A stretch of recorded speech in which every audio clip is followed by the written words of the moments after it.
I'm continuing my series of reviews on the 2018 Giant TCX Advanced Pro 1. Finally got a chance to do my first cyclocross race of the season. I had to miss the first 2 or 3 weekends because of travel and family stuff going on, so really stoked to get out and put this bike in its natural habitat on a cyclocross race course, and I can tell you that this bike did amazing.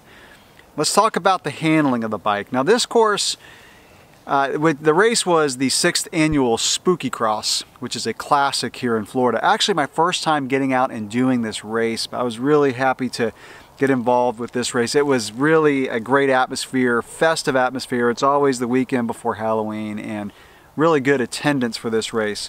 One of the guys in my class just got back over from Germany a few weeks ago, and he was telling me that the course yesterday, in terms of its technical side, a lot of roots and tight stuff and going through sand, he said that's pretty typical of European cyclocross courses. Now the Giant TCX was designed, I believe, by guys over in Europe who race cyclocross, and so they've tweaked the bike to handle those types of courses, and I can say that the bike does really well on those tight technical courses. Now I've talked about the bottom bracket height being a little bit high for gravel, a little bit top heavy, but when you get on these cyclocross courses that are technical and tight, the bike just really comes into its own. So that high bottom bracket makes the bike feel a little bit top heavy, but it makes this bike feel like you can just throw it from corner to corner. So it's snappy, it's a bike that changes directions quickly, which is what you want in a cyclocross race.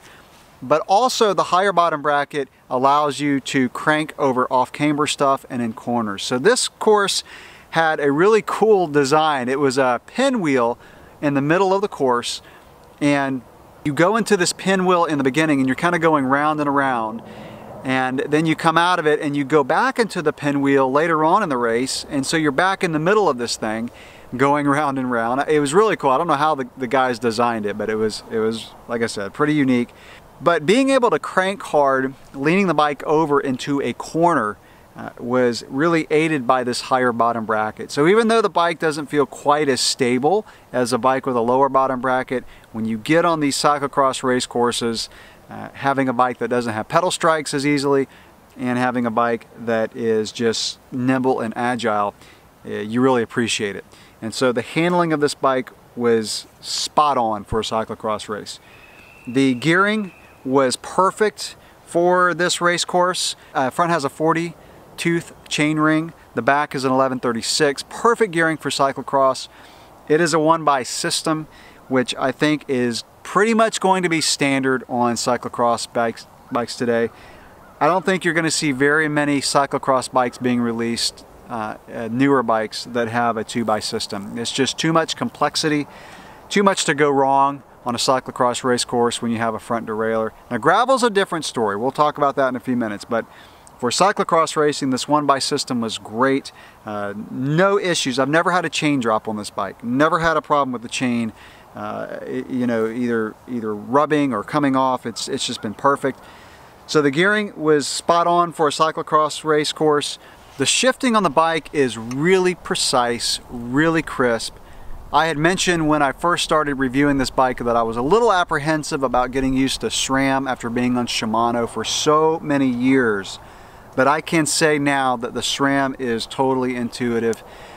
I only had one misshift. So yesterday I did 2 races. I did my main Masters race, and just for fun I jumped in the Pro Open Cat 3 race and did that one. And so I did 2 races back to back, literally. And only had one misshift in the whole day of racing, where I meant to go into a little bit easier gear and went into a harder gear, but I knew it immediately, was able to push the lever over a little bit further and jump up 2 gears to the gear I was looking for. So again, it's intuitive. I'm used to it. I will say that it's a little bit more of an effort to shift into an easier gear, bigger cog in the back, than Shimano. So pushing that lever over just takes a little bit more finger strength, and actually the finger that I was using, which I think is my middle finger when I'm shifting, it got a little fatigued by the end of the race. So I think once my hands get a little bit more used to it, because in a cross race, I mean, you shift constantly. It's not like riding a gravel road where you may shift every 2 or 3 minutes. In a cross race, you're shifting, gosh, sometimes every 5-10 seconds. So a lot of shifting. My finger got a little tired because of the extra effort, but I can say that the SRAM system is very intuitive, and it's also extremely precise. Braking on this bike was phenomenal. The modulation and power from these brakes, very similar to Shimano XT, or I should say Shimano Ultegra is what I had on my previous bike. And so, again, I like the braking. I like the fact that the lever on this bike doesn't come as close to the handlebar when I brake as the Shimano lever that I used to use. The Shimano one came almost all the way to the bar. This one grabs earlier, which is really nice. The only question I have about these brakes in terms of long-term use is the clearance between the rotor and the pads. It seems to be a little bit tighter than what I had in my Shimano. And so some of the gravel road rides that I've done in the rain, I've gotten some noise, like there's some sediment getting in between the pads and the rotor. So I hope when I do my first mud race on this bike, I won't have a problem with the rotors rubbing the pads. We'll see. I'll probably do an update once I get a mud race in. This bike also accelerated really well, which is really important on this course. It was constant decelerating and accelerating. And this bike, of course, being carbon, it doesn't have hardly any flex to it. So when I stand up and crank, the power goes immediately to the pedals. Also, you know, the way the geometry tweaked for cyclocross makes for a bike that just accelerates really quickly. And also the fact that the rims are carbon. And I want to mention that because when I first started reviewing the bike, I really wasn't sure if they were carbon or aluminum because it really doesn't say on Giant's website. So some of you have asked that question. The rims are carbon. And because of that, they're stiff, they're light, and they accelerate really well. This bike is also really light, so I weighed the bike with the seat pouch off, the pump off, and the mirror. And with the XT pedals and a water bottle cage, this bike comes in at 18.4 pounds. So it is an extremely light bike, and which also it helps for the acceleration. No mechanical issues at all on this bike. The headset got a tad loose at the end of the second race yesterday, but I've been riding this bike on trails, on gravel, and have not had to adjust the headset. So that, I mean, obviously very minor. It's a 30-second fix. No other mechanicals. I am running the tires as tubeless, which really helps in a cyclocross race. The Schwalbe X1 tires are now my favorite tire for cyclocross racing. I wouldn't classify them as a great mud tire just by looking at the tread, but I'll report back on that if I do get into any mud with these. But as far as the cornering traction, the course that we did yesterday had a lot of grass, soft grass in some sections, and then you hit some sand and dirt. There was, you know, sticks on the course because there's a lot of wind, and the tires did great. They hook up so well in the corners, very confident, never felt like they slipped out suddenly. Just a lot of tread, good cornering tread for the corners.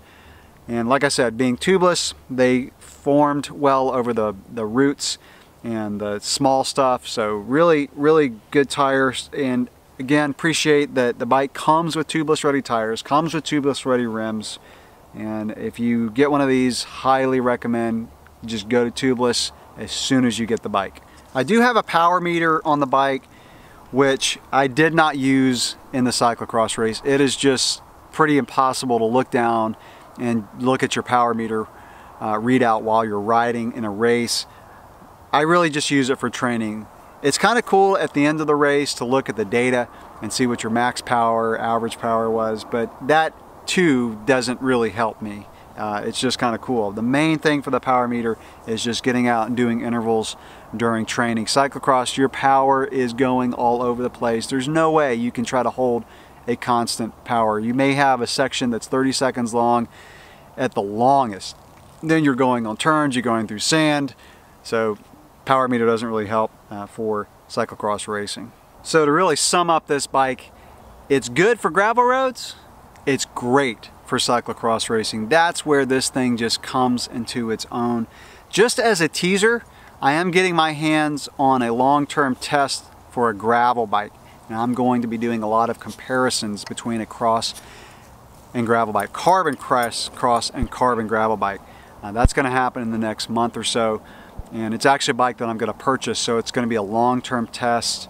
We're going to, like I said, do just a lot of comparisons, but I'll make a whole separate video on that. That's my next project, so looking forward to that one. Any questions or comments that you have about this Giant TCX, go ahead and drop them below. And if you have one, let me know your thoughts below. And if you've raced it in the cyclocross race, how did it do? Thanks for watching.